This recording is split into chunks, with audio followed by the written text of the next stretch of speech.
So the Pledge of Allegiance is quite cathartic to me because I was not born in this country. And I remember being 18 years old and going to New Haven, Connecticut to take my citizenship test and then taking my oath to become an American citizen. And I went by myself. My parents didn't come with me. My dad was being sworn in at a different time, and my mom had to work. And at the time, I had my license, so I was like, you know what? I'll go do it myself. In true Niyoka fashion. So I went to New Haven, and I went in there by myself, and amongst a room full of at least 25 migrants to this country, we took an oath. We said the Pledge of Allegiance, and we knew what it meant. It meant that we are no longer in our liege nations. We're no longer totally classified as Jamaican or totally classified as Syrian, totally classified as French. We knew that what we were doing was serious. We knew that where we were going was our dream. We wanted to be Americans. That's why we come to this country. We don't come here just to feed off the country. We don't come here for glitz and glamours. We come here because we want to make a living for ourselves and our families.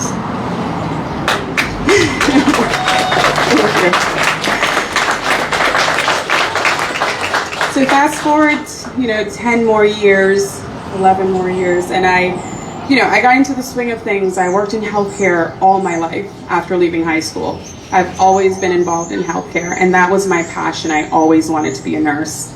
I was a CNA for years at Roger Williams. Then I got into Butler Hospital. I was like, yes, I made it. Because I really wanted to work in psych. And I went back to school after taking some time off to get my psych degree. I got my bachelor's in psych, and I was like, okay, I made it. I have my bachelor's degree. I also graduated from high school. And that was something both my parents didn't do. My dad left school in 5th grade. He said, school's not for me. He went with his father to the sugarcane fields. He went to the rice paddies with his father. And that's what he did. Whatever pennies he made, he saved them up. And then one day he was sitting on the fence watching the older gentleman building furniture. And my dad was like, that's what I want to do. So my dad, to this day, owns his own wood shop in Connecticut. He's had it for over 20 years. That was his dream. Growing up, it's kind of strange. I grew up to hearing bandsaws going off in the basement. Anybody walking by the house would be like, oh my God, what's going on over there? But he literally built that house with his bare hands in the basement. They bought a fixer-upper, him and my stepmom, and that's what they did. They went to work. They built their dream that they had. My stepmom, she had my sister.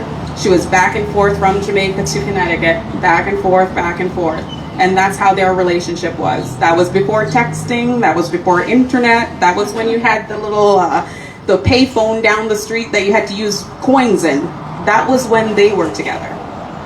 So we can't sit here and say that we understand struggle when we have everything at our fingertips, but no money. Why is that? We have no direction. Why is that? Because the path that is put before us, they want us to assume that that is the only choice for us. I'm sorry, I gave up my Jamaican citizenship. That's not okay. And I'm pretty sure anyone who's migrated to this country or anyone who feels for the United States the way that I do would feel the same way. And so when I'm being told that I have to be vaccinated, when I'm being told I have to do this, I have to do that, or else I can't work, I'm sorry, that's not for me. Because in the land of opportunity, there's a way, and there's always a way to make a way. And so I'm for hardworking families for that reason, because I don't know what it feels like to not work. I don't know what it feels like to not struggle. I came from going to the bathroom outside in a hole, and I'm not embarrassed about it, because you know what? That part of me, I can still go back to Jamaica, to the house that I was born in. I was born at home. I was not born in a hospital. Yes. So I know what that feels like, to go back and see where you came from and still come to this country and have such admiration for the people here and such passion to do more, that I can't see myself not working for this country, not working for this community, and not giving it my all to be here. So that's why I decided to run. I decided to run because I have a family. Unfortunately, my fiance is working because we work. That's what we do. We work. You know, I have a full-time job. He has a full-time job. We have a little one. She goes to school. We make it work, and we work. So even his parents are here this evening. Miss Yolanda and Alino, they're sitting back there. They came to support me. Because that's what we do. We support each other. We don't make excuses for why we can't be somewhere, because we understand that every family needs to work. Every family needs to feed themselves. Every family needs a roof over their heads. And the way the economy is going right now, it is not in our favor. They need someone else who understands what it means to have nothing in order to understand what it means to have something.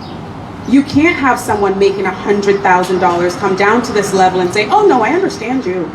No, you don't. You know how hard I worked to get to where I'm at, and I'm still not where I want to be. But it takes work. It takes persistence. It doesn't matter who you know, because when you get to that point in your life where you're depending on the people you know, you have nothing. Because they won't love you like your family loved you. They won't love you like your friends who loved you, saw you struggle, and helped every single day. I worked full-time nights as a single mom before I met my fiance. Full-time nights in nursing school with an infant. And I finished nursing school. So don't tell me I don't know what it feels like to work. Don't tell me that you don't know what it feels like to struggle, because I've been there and I am there every single day. That's in my mind. Because I'm not going to stop. So I thank you guys for feeling for me. Because that's what it is, to see all your beautiful faces. It's feeling for me that I can do this. I can leave this side of town. Senate District 1 is my home. I've lived in Providence for over 18 years. I left Connecticut and I never left Providence. I never left Providence. Because the people here are so beautiful. The cultures here are just so enlightening, and everybody understands each other except a single group of people, and you know, that's who they are. But at the end of the day, we love everybody for who they are, for their struggles, and we try to move along as a community and be a community. So moving forward, our education for our children, it's paramount. It's paramount. We can't force kids to go through school like my father. My father found his art. He found something that worked for him. Why are we not investing in what works for these children? Why are we forcing them through programs that they don't want to go through anyway? My sister, who she's going to be like, oh, you're talking about me. She's a lawyer. She's a corporate lawyer. She hated school. She absolutely hated it, could not wait to leave high school because she knew what she wanted to do. She wanted to be a lawyer. And she wasn't going to get the grades she wanted to get. She wasn't going to focus until she got to college. And that was her drive. I just got to make it to college. And that's what she did. So education is very important to me, especially in this community where, you know, VZ Street School. Illiterate. I don't even want to put percentages out there because it's embarrassing. It's embarrassing to those families who are investing the time and effort to bring their kids to that school. Like most of the schools here in Providence. Public safety. We left countries that Lord knows the things that happen there. I could go on. And you can't even control the crime rate here. What is going on? So in order for us to fix these things, we need to get the community involved.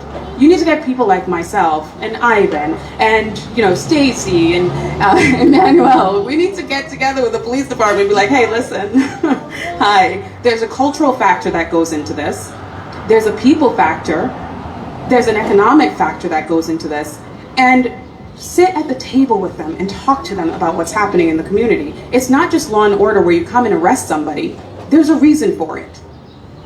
So we need to make sure that our streets are safe for our kids. We need to make sure that we're the ones that are going to change it. Because it's not about us anymore. We're adults and we're acting like children.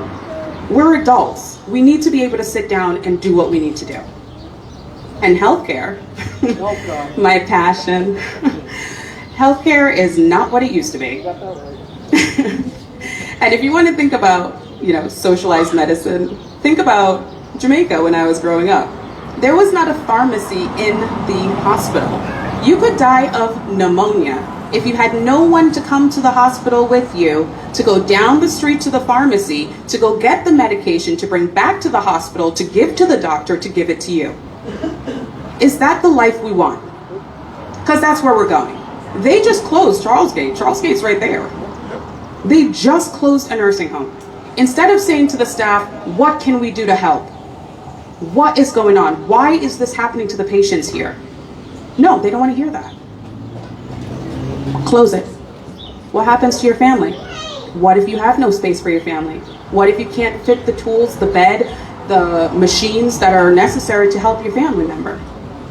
What do? We have to make a better way. And that is why I'm running for Senate District 1. Because the people of Senate District 1 deserve better.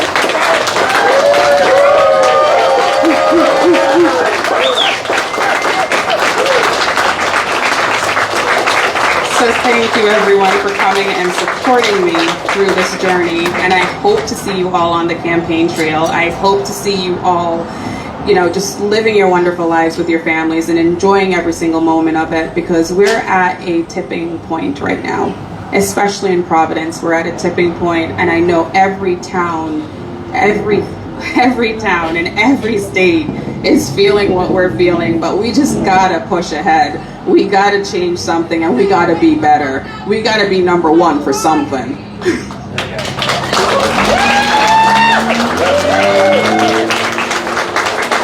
So enjoy, have some pizza. I think the baklava is coming out.